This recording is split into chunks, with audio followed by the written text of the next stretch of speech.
Gabaasa gumaacha gooticha waraana bilisummaa Oromoo dinagdeen tinnisuuf taasifame kan fulbaana 24 bara 2022 isiniif dhiyeessa. An icciitii bantiiti. Sabboontonni ilmaan Oromoo irree fi gaachana uummata Oromoo waboo dinagdeen jabeessuuf gumaacha taasisan cimsanii itti fufanii jiru. Haaluma kanaan sabboontonni ilmaan Oromoo garee Finfinneen kan Oromooti Oromummaan dhiiga kooti jedhu jalatti gurmaa'an waboo dinagdeen jabeessuuf marsaa ja'affaaf qarshii Impaayera Itoophiyaa 243,380 380 waboo qaqqabsiisanii jiru. Gara fuula duraattis hanga bilisummaa fi walabummaan Oromiyaa dhugoomutti deeggarsa waboof taasisan dachaa kan itti fufan ta'u durataan garee Finfinneen kan Oromooti Oromummaan dhiiga kooti jedhu Dr. Saammaan dhaamaniiru. Sabboontonni ilmaan Oromoo garee kaayyoo jaallan ganamaa jedhu jalatti gurmaa'an marsaa torbaffaaf gumaata maallaqaa qarshii Impaayera Itoophiyaa 58,547 mooraa qabsoo bilisummaa Oromoo qaqqabsiisanii jiru. Tumsii fi deeggarsi waboof taasifamu itti fufuun jaarmiyaa tokkummaa baqattoota Oromoo Yaman konyaa Maarib gumaacha marsaa 8ffaa doolaara US Ameerikaa 1,300 gumaachanii jiru. Qaqqaaliiwwan ilmaan Oromoo gumaacha qabsoo uummata Oromoo ABO waboon geggeeffamaa jiru hanga galii isaa ga'utti waan cufan cina akka dhaabbatan waadaa haaromfataniiru jechuun gabaasa ajajaan olaanaan ABO waboo arraata biyyoolessa Oromiyaa qaqqabsiisaniin beekuun danda'ameera. Nutis galanni keessan bilisummaa haa ta'u ittiin jenna. Horaa bulaa deebanaa injifannoon uummata Oromoof. Godina Arsii Lixaa aanaa Arsii Nagallee keessatti dararaan waraanaa bilxiginnaan uummata irra ga'uu daran hammaataa dhufe. Jaalaa Caaluu Roobaa dabalata qaba. Gareen saamichaaf walqindeessa murni bilchiginnaa Oromiyaa bakkoota garaa garaa keessatti saamicha hidhaa fi ajjeechaan uummata nagaa shororkeessaa jira. Jalqaba baatii fulbaana 2022 irraa kaasuun kaapinoonni PP waraana sirnichaaf amanamoo ta'an uummatatti bobbaasuun godina Arsii Lixaa aanaa Arsii Nagallee keessatti namoota hedduu badii malee qabuun mana hidhaatti darbanii dararaa jiru. Ilmaan Oromoo mana hidhaa magaalaa Arsii Nagallee keessatti hidhamuun dararamaa jiran keessaa Abdullahi Daasoo nama tokko yoo ta'u murni bilchiginnaa reebichaa fi doorsisa lubbuu dhabamsiisuu irraan ga'aa jiraniin cinatti nyaata dhorkachuun rakkisaa jiraachuu kan dubbatan jiraattonni magaalichaa dargaggoo kana malees namoonni maqaan isaanii hin beekamne 54 manuma hidhichaatti darbatamanii rakkachaa jiraachuus ibsaniiru. Magaaluma Arsii Nagallee keessatti torban darbe kanas ilma Oromoo maqaan isaa Fayyisaa Waariyoo jedhamu jiraataa ganda hora qalloo kan ta'e ajjeesanii gatuu jiraattonni dabaluun irraate biyyoolessa Oromiyaatti himaniiru. Godina Kaaba Shaggar aanaa warra Jaarsoo keessatti hidhaa qabeenya qonnaan bultootaa saamuu fi barbadeessuun jabaatee itti fufe. Jaaliciitii bantii waan qindeeffate qaba. Oromiyaan dirree saamtotaa fi abbaan irree akka barbaadetti lubbuu ilmaan namaatti taphatu erga taatee bubbultee jirti. Bineensonni ilmaan haadha hiyyeessaaf naasuun qabne waggoottan arfan darbanii kaasee daran kan sirnoota kamuu caalaa ilmaan Oromoo hedduu ajjeesuun dhibbootaan kan lakkaa'aman qabeenya isaanii gubuun yoo barbadeessan namoota hedduus qabanii hidhuun maatiin bakkeetti ba'anii rakkoo hamtuu keessummeessaa jiru. Kaaba Shaggar aanaa warra Jaarsoo gandoota akka Faajjii Ejersaa, Horbobboo Luuxuu, Jamjam Meelaa fi Walargii keessatti gaafa fulbaana 21 bara 2022 dubartoota gabaa fi mana baaburaa deeman waraanni sirnichaa qabanii waraana bilisummaa Oromoof daaksisaa jirtu jechuun dubartoota baay'inaan 16 ol ta'an waajjira poolisii aanaa warra Jaarsootti hidhanii dararaa jiraachuu maddeen ibsaniiru.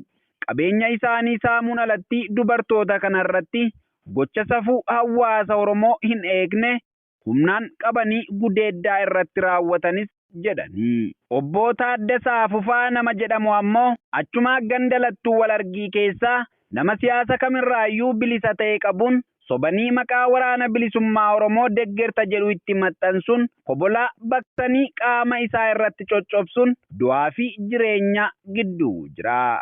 Shimee Adaree, Shaashoo Toleeraa fi Waajjira Toleeraa jalaa manneenii fi midhaan isaanii kan barbadeessan yoo ta'u Hawraar Absaa jalaa ammoo gaagura kanniisaa 40 ol gubanii barbadeessanii jiraachuu maddeen arraata biyyoolessa Oromiyaaf himaniiru.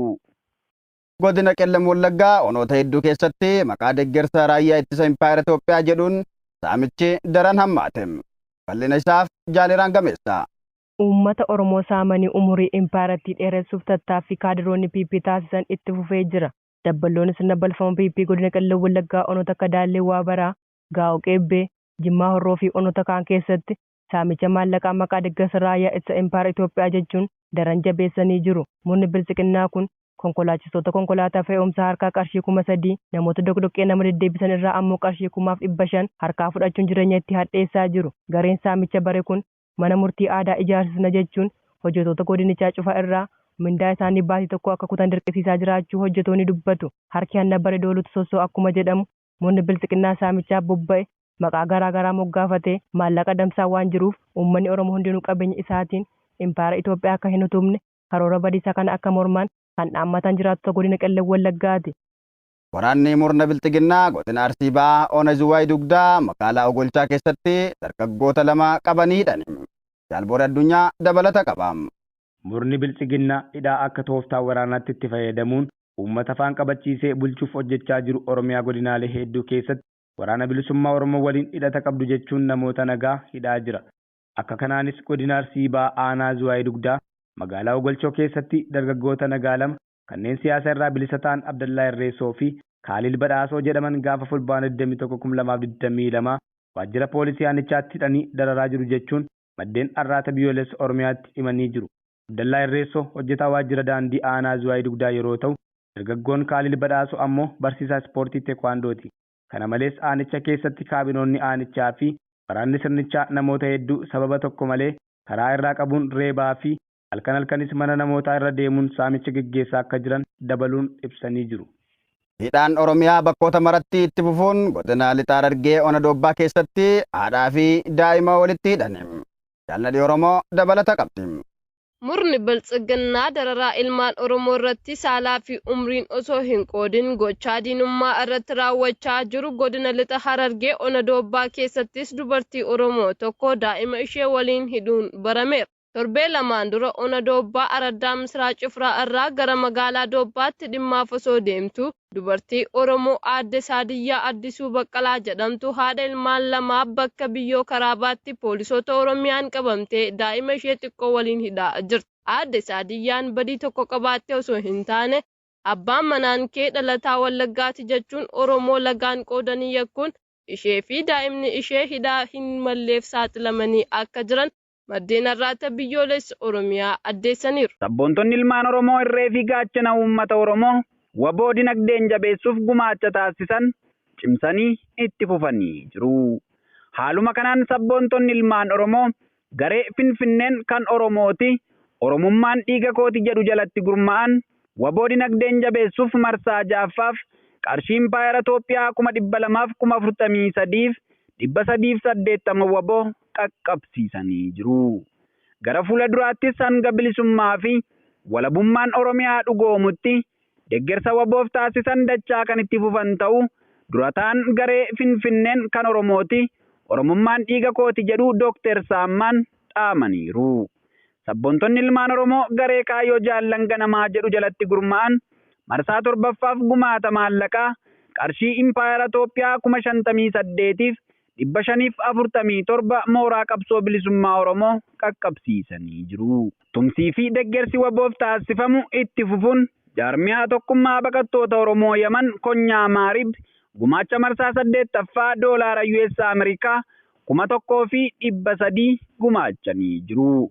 Qaqqaaliiwwan ilmaan Oromoo gumaacha qabsoo uummata Oromoo aabaa waboon geggeeffamaa jiru hanga galii isaa ga'utti waan cufaan cina akka dhaabbatan waadaa haaromfataniiru jechuun gabaasa ajajaan olaanaan aabaa waboo arraata biyyoolessa Oromiyaa qaqqabsiisaniin beekuun danda'ameera. Nutis galanni keessan bilisummaa haa ta'u ittiin jenna. Horaa bulaa deebanaa injifannoon uummata Oromoof.